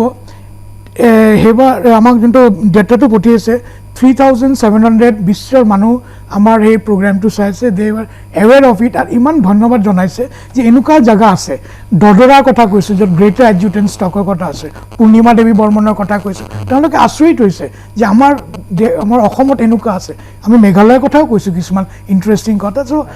আনকি হাজোৰ কথা কৈছোঁ হাজোৰ হিন্দু মুছলিমৰ যোনটো আমাৰ সম্প্ৰীতিটো দেখুৱাইছোঁ প্লাছ আমাৰ টাৰ্টেলছবিলাকৰ কথা পাতিছোঁ পিপল দে ৱাৰ এমেজড আমাক আৰু এবাৰ কৰিব দিছে চ' that is what is Assam and North is about হয় মই শ্যামকান্ত মহোদয় সেই কথাখিনি যদি মই আপোনাক সোধোঁ আমাৰ কি ধৰণে আমাৰ পজিটিভ চেঞ্জ আহিব পাৰে প্ৰথমতে মানুহে বুজি পাইছে জীৱন বৰ অনুপম যে জীৱনটো ইমান সুন্দৰ দৰকাৰী মানুহে বুজি পাইছে মানে প্ৰগতিৰ দৌৰত সম্পত্তিৰ দৌৰত লালাসাত মানুহে পাহৰি গৈছিলে জীৱনৰ ভেলুটো ব্যক্তিগতভাৱে ময়ো মানে এই লাষ্ট ফিউ ডেজ নিজৰ পৰিয়ালৰ লগত কটাই মই নিজকে খুব ভাল পাইছোঁ মই সঁচাকৈ যদি অৰ্থনৈতিক হেঁচাটো নোহোৱা হ'লে মই ভালেই পালোঁহেঁতেন ঘৰত সোমাই থাকি দ্বিতীয়তে হৈছে পৃথিৱীত এতিয়া ভাইৰাছটো এটা আৰ্টিকল ওলাইছে যে ভাইৰাছটোৱে পৃথিৱী আমাৰ মানুহখিনি ভাইৰাছ নে ভাইৰাছটোহে কিয়ৰ ভাইৰাছটোৱে হয়তো এই মানুহে অত্যাচাৰ কৰি পৃথিৱী যিটো অত্যাচাৰ কৰিছিল ভাইৰাছটোৱে হয়তো অলপমান শান্তি দিলে পৃথিৱীখনৰ ইক'লজিকেল বেলেঞ্চটো অলপ মেইনটেইন হ'ল প্ৰথম কথা পৃথিৱীখন বাসপযুক্ত হ'ব সেইটো ডাঙৰ ভাইৰাছটোৰ ক্ৰিয়া বুলি মই ভাবোঁ প্ৰথম কথা দ্বিতীয়তে যদি আমি অসমৰ ক্ষেত্ৰত চাওঁ প্ৰাণজিতে ভাল কথা কৈছে পৰ্যটনৰ ক্ষেত্ৰত অসমখন ফলে ফুলে জাতিষ্কাৰ হৈ পৰিছে সেইটো অসমৰ অৰিজিত দা অসমৰ কাৰণে ডাঙৰ মাৰ্কেটিং স্কিল এটা বুলি ভাবোঁ যে এই জাতিষ্কাৰ অসমখনৰ মানুহ আহিব বিচাৰিব পজিটিভ ছাইডটো মই চাব খোজোঁ মই আটাইতকৈ ডাঙৰ পজিটিভ চৰকাৰ প্ৰেছাৰত আহিব চৰকাৰ প্ৰেছাৰত টকা পইচাৰ নাটনি হ'ব এভৰি ৰুপিজ ইম্পৰ্টেণ্ট হ'ব মধ্যভোগী মৰিব কাৰণ এতিয়া আপুনি চাব আগতে বজাৰ কেনেকৈ কয় আপুনি গাঁৱৰ বজাৰৰ পৰা এটা আনিলে তেওঁ এটা আনি পেলাই তিনিজন মানুহৰ মাজত আহি পেলাই চহৰৰ মাৰ্কেট পায় বিলাহী যিজনে বজাৰ উৎপাদন কৰে তেওঁ পইচাটো নাপায় তেওঁ 2 টকা পাব এওঁ 30 টকা পায় চ' গতিকে এতিয়া মই যিটো দেখিছোঁ আজিৰ দিনত মই এইটো ক'ব বিচাৰোঁ চৰকাৰে এইটো কৰক ইয়াত বহি মানুহে কৰ্পৰেট ছেক্টৰ এগ্ৰিকালচাৰত আহক তেওঁলোকে ৱৰ্কিং কেপিটেল লোন লওক আৰু লোনত তেওঁলোকে অনলাইন ট্ৰেন্সফাৰ কৰক আপুনি যিটো তেওঁলোকক 5 টকা দিয়ক আৰু বজাৰত 20 টকা দিয়ক মানে এই যিটো মধ্যভোগীটো সেইটো কাটি যাব মই আশা কৰিছোঁ মধ্যভোগী এইকাৰণে কাটি যাব কাৰণ নহ'লে ভায়াবল নহ'ব তৃতীয়তে চৰকাৰ একাউণ্টেবিলিটি কথা মই আকৌ কৈছোঁ প্ৰত্যেক পইচাৰ হিচাপ মানুহে বিচাৰিব এতিয়া কাৰণ চবে পইচাৰ এই গোটেই প্ৰচেষ্টাটো ট্ৰেন্সপাৰেঞ্চি এফিচিয়েঞ্চি বাঢ়িব বুলি মই ভাবোঁ অপৰচুনিটি আহিব আৰু এটা ডাঙৰ কথা মই ক'ব খুজিছোঁ আগতে যে আমি যেতিয়া শিৱসাগৰত পঢ়োঁ আমাতকৈ গুৱাহাটী থকা ল'ৰাবোৰ বেছিকৈ জানিছিল এতিয়া আপুনি শিৱসাগৰ বা যোৰহাটৰ বা তিনিচুকীয়া গাঁৱত থকা ল'ৰা এটাই মুম্বাইত থকা একেখিনি খবৰ পায় একেখিনি নেটফ্লিক্সে চায় অনলাইন যিটো ইণ্টাৰনেট এতিয়া ৰিলায়েন্স এইটো ডাঙৰ যে জিঅ'টোৰ কাৰণে কানেকশ্যনৰ কাৰণে যিটো বেণ্ডউইথত মানুহে তিনিচুকীয়া গাঁৱত পাইছে বৰপেটা গাঁৱত পাইছে মুম্বাইত একেই পাইছে ফলস্বৰূপে জ্ঞানটো এক হৈ গ'ল বজাৰটো আমাৰ যিটো হেণ্ডিক্ৰাফ্টৰ কথা কৈছে ইয়াতে বহি যদি আমি ভাল মাৰ্কেট কৰিব পাৰে আমেৰিকাৰ পৰা আপোনাৰ বস্তু কিনিব ইয়াত আপুনি বস্তুটো ভালকৈ 3D ডিছপ্লে যদি কৰিব পাৰে আমেৰিকাত বহি পেলাই আপুনি বস্তু বিকিব পাৰিব অসমত গাঁৱত থাকি আমেৰিকালৈ বিকিব পাৰিব আটাইতকৈ ডাঙৰ অপৰচুনিটি ওলাব যিমানে ইণ্টাৰনেট পেনেট্ৰেশ্যন হ'ব সিমানে অসম উঠি যাব আৰু হ'ব ইণ্টাৰনেট পেনেট্ৰেশ্যন হ'ব আমাৰ এফিচিয়েঞ্চি বাঢ়িব আটাইতকৈ ডাঙৰ ফল যিটো দেখিছোঁ নহয় অসমীয়া উদ্যোগী ওলাই আহিব বজাৰখিনি অসমীয়া হাতত আহিব এতিয়া অসমীয়া ল'ৰা এতিয়া উপায় নাইকিয়া হ'ব এতিয়া খেতিত ধৰিব লাগিব আগতে আমি কৈ থাকিলে আমি আন্দোলন বেছিকৈ ইজি মানিত গ'লোঁ কিন্তু এতিয়া মানুহ খেতিত ধৰিব অৰ্থনীতি অসমীয়া হাতত সুবৰ্ণ সুযোগ এইটো হয় মই আপোনাকো যদি কওঁ কি পজিটিভ চেঞ্জ মই পজিটিভ এইটোৱে দেখিছোঁ যে এতিয়া এনেকুৱা এটা অৱস্থা আহি পৰিছে যে মানুহখিনিয়ে সকলোৱে গম পাইছে উদ্যোগীসকলে যে তেওঁলোকে নিজৰ লগত কলাবৰেট কৰাটো এটা দৰকাৰী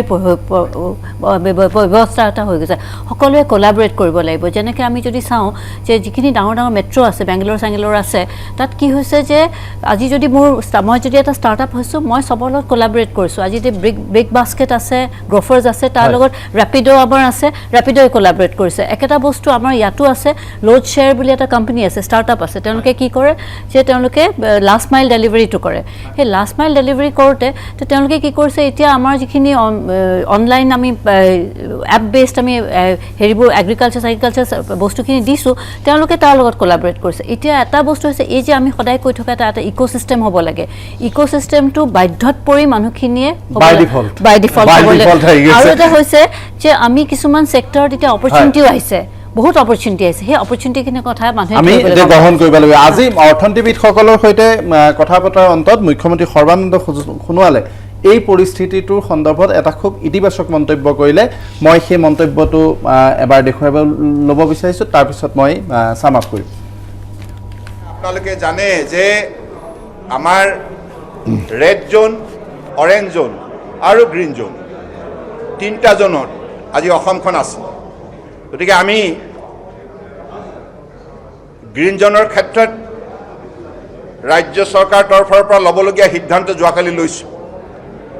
আৰু বাকীকেইটা জোনৰ ক্ষেত্ৰত আগন্তুক দিনত মাননীয় প্ৰধানমন্ত্ৰী ডাঙৰীয়াই যি পৰামৰ্শ দিয়ে সেই পৰামৰ্শ ভিত্তিত আমি অগ্ৰসৰ হ'ম কাৰণ বিষয়টোত আমি সকলোৱে এই কথা মনত ৰাখিব লাগিব এতিয়াও কিন্তু আমি কৰোণা ভাইৰাছৰ পৰা সম্পূৰ্ণৰূপে মুক্ত হোৱা নাই পৰিত্ৰাণ পোৱা নাই সেইবাবে অত্যন্ত সাৱধানে আমি আগন্তুক দিনত আমাৰ সমাজখন আগুৱাই নিব লাগিব সেইবাবে প্ৰতিগৰাকী মাননীয় ব্যক্তিৰ ওচৰত মোৰ এটাই অনুৰোধ সামাজিক দূৰত্ব বৰ্তাই ৰাখি নিজকে পৰিষ্কাৰ কৰি ৰাখি এই ভাইৰাছৰ লগত আমি মোকাবিলা কৰিব লাগিব যুঁজ দিব লাগিব আৰু আমি এই যুঁজত জয়ী হ'ম মই অনুষ্ঠান সামৰিব বিচাৰিছোঁ মই মহন্ত ডাঙৰীয়া কৌশিক বৰুৱা ডাঙৰীয়া শ্ৰীপনা ভূঞা বৰুৱা ডাঙৰীয়ানী আৰু পুৰকাশ ডাঙৰীয়া মই সকলোকে এই অনুষ্ঠানত অংশগ্ৰহণ কৰাৰ বাবে ধন্যবাদ জনাইছোঁ মুখ্যমন্ত্ৰীৰ মুখৰ ভাষাৰেই যদি কওঁ আমি যুঁজ দিম আমি জয়ী হ'ম কাৰণ আমি জয়ী হ'ব লাগিব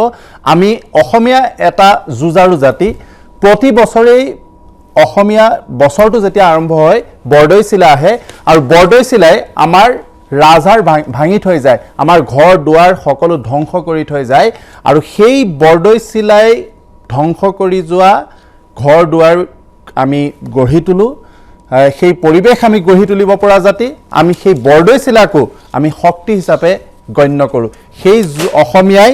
যুঁজ দিব আৰু এই যুঁজত জয়ী হ'ব সামৰিব বিচাৰিছোঁ দৃষ্টিপাত ধন্যবাদ